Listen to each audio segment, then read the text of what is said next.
구체적으로 여러분이 직급을 통해서 내가 돈 걱정하지 않고 어떻게 나의 자산 시스템을 구축해 나가는지 오늘 한번 나눠보도록 하겠습니다. 돈이 흐르는 방향으로 움직여라. 돈은 다른 방향으로 움직이고 있어요. 여기 보면 제가 읽었던 책을 이렇게 했거든요. 아마존의 미래 전략 플랫폼의 눈으로 세상을 보라. 플랫폼 제국의 미래, 플랫폼 레볼루션, 온라인 플랫폼 마케팅, 빅 프로핏, 온라인 쇼핑몰의 지금 IT 레볼루션, 유튜브의 신. 이게 다 요즘 서점에서 굉장히 핫한 책들이고요. 제가 읽었던 책이에요. 근데 이게 흐름이 다 어디로 가고 있냐면요. 돈은 플랫폼으로 흐르고 있어요. 경제에 돈이 흐르는 판이 바뀐 거예요. 오프라인에서 온라인이라는 플랫폼으로 바뀌었고요. 이게 이렇게 바뀌고 있어요. 새로운 그 네트워크 마케팅에 새로운 전 세계는 사실 다 네트워크 마케팅 중이에요. 전 세계가 다 지금 하나로 연결되어 있죠. 여러분이 지금 손에 들고 있는 무슨 폰? 스마트폰으로 다 전 세계가 연결되어 있고요. 많은 소비자들 손에 제품들이 이렇게 플랫폼으로. 이 기업들의 공통점들은요. 디지털 생태계 온라인 네트워크 플랫폼은 다 이들이 공통적으로 추구하는 것은 플랫폼 자산을 구축하고 있다는 거죠. 제가 오늘 주되게 말씀드릴 거는요. 플랫폼 자산에 대한 얘기를 할 거예요. 네트워크를 이루는 가장 기본적인 판이 플랫폼이라는 온라인으로 옮겨갔거든요. 여기 보면 이 중에서 온라인 기반의 혁신 플랫폼 기업이 아마존, 알리바바, 쿠팡. 이 기업이 플랫폼 자산이 가장 많은 기업일 거예요. 근데 이들이 갖고 있는 플랫폼 자산은 뭐죠? 그들이 자랑하는 가장 아마존이나 알리바바, 쿠팡이 자랑하는 그들의 플랫폼 자산은 뭐죠? 회원이죠. 그 회원이 누구죠? 여러분이에요. 여러분이 아마존, 쿠팡의 자산인 거예요. 소비자 멤버로 그렇지 않나요? 여러분은 이미 대한민국의 99.7%가 카카오톡의 자산이에요. 맞죠? 구글, 페이스북 다 들어가 계시잖아요. 다 그들의 자산이에요. 여러분들은 멤버로 편리한 그 소비자로 그냥 이용하는 이용자일 뿐이에요. 그죠? 자, 이 기업들의 혁신 플랫폼 기업의 아마존, 알리바바, 쿠팡 이 기업들이 갖고 있는 플랫폼 자산을 갖고 있어야지 여러분도 평생 워렌 버핏이 얘기한 것처럼 잠자는 사이에도 나에게 돈이 들어오는 시스템을 갖고 있지 않다면 여러분은 죽을 때까지 일해야 한다고 얘기했어요. 우리가 이 자리에 있는 이유 그런 자본주의에서 그런 플랫폼 자산을 갖는 거, 그런 자산 시스템이 있다면 나는 일정 기간에 내가 하고 싶은 일, 가족과 시간도 보내고 그렇죠. 그런 일을 하기 위해서 우리가 이 자리에 온 거라는 거죠. 그래서 여러분들에게 돈이 흐르는 방향은 이제 플랫폼으로 흐르고 있고 여러분이 플랫폼 자산을 만들어낸다면 워렌 버핏이 돈 주식으로 자본을 형성했다면 우리가 갖고 있는 건 뭐예요? 네, 소비로, 착한 소비로 플랫폼 자산을 만들어 보겠다. 그거에 대한 얘기고요. 여기 보면 자, 아까 그 잘 나가던 100만 장자를 배출했던 네트워크 마케팅 기업이 온라인판으로 이렇게 와서 아마존, 알리바바, 쿠팡과 싸워야 돼요. 지금 우리나라에 진출해 있는 저 125개의 이 네트워크 마케팅 기업, 직구 포함이죠. 125개의 이 기업들이 이 온라인 기반의 혁신 플랫폼 기업과 싸워서 이겨야 되는 거예요. 근데 아까 본 것처럼 기존에 있는 네트워크 마케팅의 어때요? 성장세가 다 마이너스 성장세예요. 사람들이 거기서 돈을 쓰지 않고 있다는 얘기죠. 그 돈이 어디로 흐르고 있냐면요. 이쪽으로 흐르고 있어요. 그래서 기존에 있는 네트워크 마케팅 기업들이 혁신을 거듭하지 않으면 플랫폼 기업에게 다 먹힐 수밖에 없다. 플랫폼 기업의 특징은 1인 독식이에요. 가장 큰 기업이 다 잡아먹는 거예요. 최후의 승리 하나만 남는 거거든요. 그래서 플랫폼 기업의 가장 큰 문제점은 초독점 시대를 도래한다. 양극화가 너무 심화되는 게 굉장한 문제점이기도 해요. 그래서 이 네트워크 마케팅 기업에서 여러분이 기존에 있는 네트워크 마케팅 기업에 가셔서 아무리 뭔가 나에게 돈을 벌어주는 플랫폼 자산을 만들려고 노력을 해도 잘 만들어지지 않을 거예요. 그런 문제점에 혁신을 거듭한 이런 플랫폼 기업에 도전장을 낸 기업이 바로 전 세계 최초 사회적 기업이 만든 협동조합 플랫폼 기업인 지쿱이라는 기업이 있어요.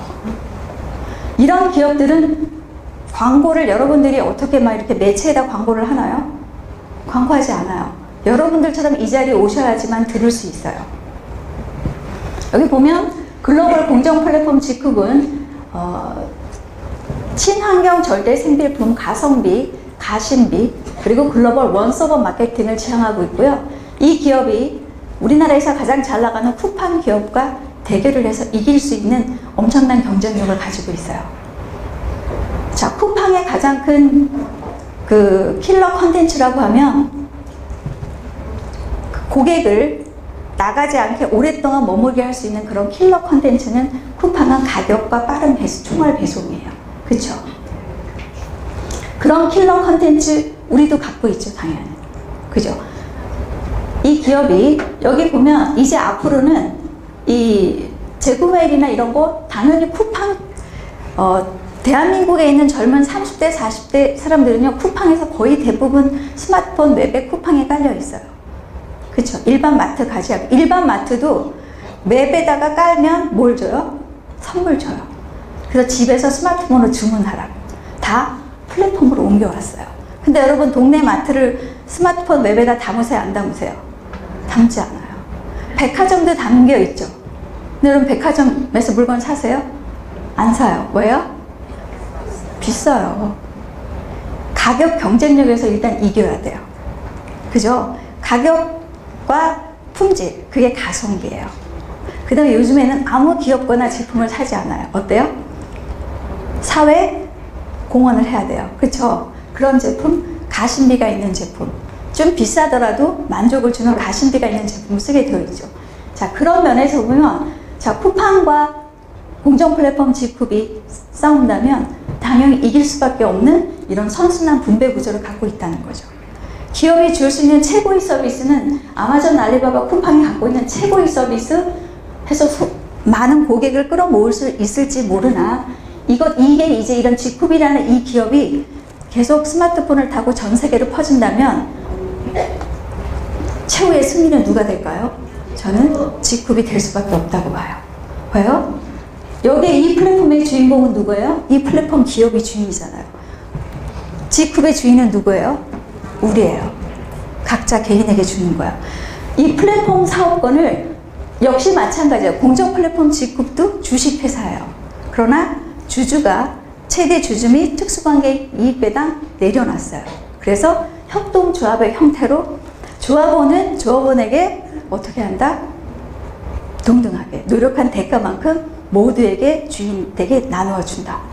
이게 핵심이고요. 여기 보면 공정 플랫폼 G룹은 협동 경제, 생태 경제. 그래서 양극화가 심화될 것을 다 이렇게 문제점을 해결되어 있는 기업입니다. 그 다음에 저희가 만든 게 GP 프로그램을 만들었거든요. GP 프로그램을 왜 만들었을까? 여기 보면 고객이 와서 머물게 하기 위한 킬러 컨텐츠를 제공하기 위해서. 플랫폼에서 가장 중요한 건 킬러 컨텐츠가 없으면 힘들거든요. 그리고 사용자 경험을 더 많이 제공하고 재방문하거나 머무르게 하는 힘, 그게 GP에 있다. 플랫폼 자산을 움직이는 원동력, 재구매, 끊임없는 재구매로 인한 레버리지 효과가 날 수 있는 게 GP 프로그램이다.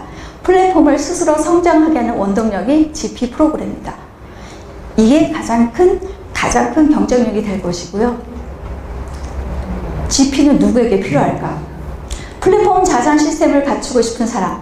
여러분 플랫폼 자산 갖고 싶으세요? 네, 그 사람에게는 가장 필요한 게 GP 프로그램이고요. 가장 현명한 소비를 원하는 사람, 가성비, 가심비, 착한 소비를 원하는 사람, 사회 기부하고 싶어하는 사람, 정보를 공유하고 싶고 돈도 벌고 싶고 성장하고 싶은 사람 모두에게 GP 프로그램을 나눠주시면 돼요. 나눠주면 그들이 곧 나의 뭐가 되는 거예요? 자산이 되어지는 거예요.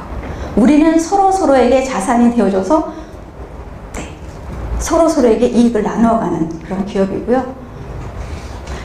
가장 중요한 포인트는 이거예요. 우리를 위해 일해주는 플랫폼 자산. 이게 구축된다면 이거를 구축하기 위해서 여러분 이 자리에 오신 거예요. 이게 정말 구축돼서 정말 재구매를 이루어져서 내가 뭐 어떻게 하지 않아도 스스로 사람들이 사서 매출이 매달 줄지 않고 늘면서 안정적으로 지속적으로 여러분이 절대 카카오톡에서 나오지 않는 것처럼 페이스북에서 나오지 않는 것처럼 그럴 이유가 없는 것처럼 여기서 매출이 저절로 이루어지게 하는 이게 여러분의 자산 시스템이라는 거예요. 그죠? 자, 우리를 위해 일해주는 플랫폼 자산 네트워크 이거를 만들기 위해서. 근데 그 재료가 뭐냐면요. 10만 원이 시뮬레이션을 돌리니까 사실 우리가 GP 프로그램에서는 10만 원보다 사실 더 많이 쓰게 되어 있어요. 그죠? 그런데 더 가장 효율적인 소비를 통해서, 그죠? 10만 원의 시뮬레이션 한번 돌려볼게요. 근데 이 10만 원이 뭐냐면 절대 친환경 생필품이에요. 여러분, 생필품은 내가 아침에서 일어나서 저녁에 잘 때까지 누구나 쓸 수밖에 없는, 전쟁이 일어나도 쓸 수밖에 없는 제품이에요. 대기업을 키워낸 제품이 바로 이 생필품이에요. 근데 이 생필품이 일반 생필품이 아니에요. 무슨 생필품이에요? 친환경 생필품. 국가가 권장하는 착한 소비의 원동력이 되는 친환경 생필품을 이렇게 제가 바꿔 쓰는 거예요. 그리고 2명에게 전달을 하는 거예요. 여러분 2명에 공유할 수 있어요? 아마존이 쿠팡이 여러분을 모셔가는 이유가 이렇게 공유하는 거예요. 여러분이 원하지 않아도 다 연결되게 되어 있어요. 이제 전 세계는 다 네트워크 마케팅 시대예요. 그들이 우리에게 돈을 캐시백 해주느냐 안 해주느냐의 차이예요. 그렇지 않나요? 다 연결되어 있어요. 그죠? 근데 이 기업은 우리에게 연결한 거를 다 체크해서 어떻게 한대요? 나눠주겠다는 거예요. 너무 감동적이죠? 자, 그게 여기를 뒷받침해주는 프로그램이 GP 프로그램이에요. 제가 시뮬레이션 한번 돌려볼게요. 한 주에 2명씩 해서 한 주에 2명이 그 다음 주에 4명이 되고 4명이 각자 몇 명 하죠? 2명. 그럼 몇 명 돼요? 8명 되는 거예요. 여러분 여기서 자 10만 원이라는 돈이 여러분 무슨 돈이에요? 내가 지금 이미 쓰고 있던 돈 맞나요? 우리 집에서 비누, 치약시설, 화장품 쓰던 그런 돈이에요. 우리 동네 마트나 뭐 백화점이나 그죠? 다른 타 네트워크에서 쓰던 이런 제품들을 10만 원을 이제 내 자산이 되게 하는 내 플랫폼에서 내가 쓰는 거예요. 그리고 나 혼자 쓰면 아무 일도 일어나지 않아요. 근데 내가 이거를 공유하는 거예요. 그죠? 소문내게 하려고 킬러 컨텐츠를 갖고 있는 거예요. 최고의 제품을 아주 싸게 파는 거예요. 그래서 사람들이 저절로 입소문이 나게. 그죠? 3주 8명 해서 16명, 32명, 64명, 128명에서 10주차 되면 여러분 10주는 몇 달이에요? 2달 반 정도 되죠? 3개월도 안 되는 거예요. 그런데 1024명이 됐어요. 스타트는 몇 명이에요? 스타트 나 한 명이야. 그리고 내가 몇 명한테 전달했어요? 2명. 그죠? 이렇게 했을 때 나한테 돌려주는 캐시백이 600만 원이에요. 여러분 이런 돈 받아보셨어요? 받아보셨어요? 이런 돈을 주겠다는 기업이에요. 근데 여러분 10만 원이라는 돈은 현실성이 있어요? 없어요? 있어요. 그죠? 이 돈이 많아지면 많아질수록 10만 원이 많아지면 많아질수록 환경 문제가 해결되고요. 일자리가 생기고요. 그죠? 지역 경제가 활성화되고 이것만 주는 게 아니고요. 여러분들이 포인트를 더 모으면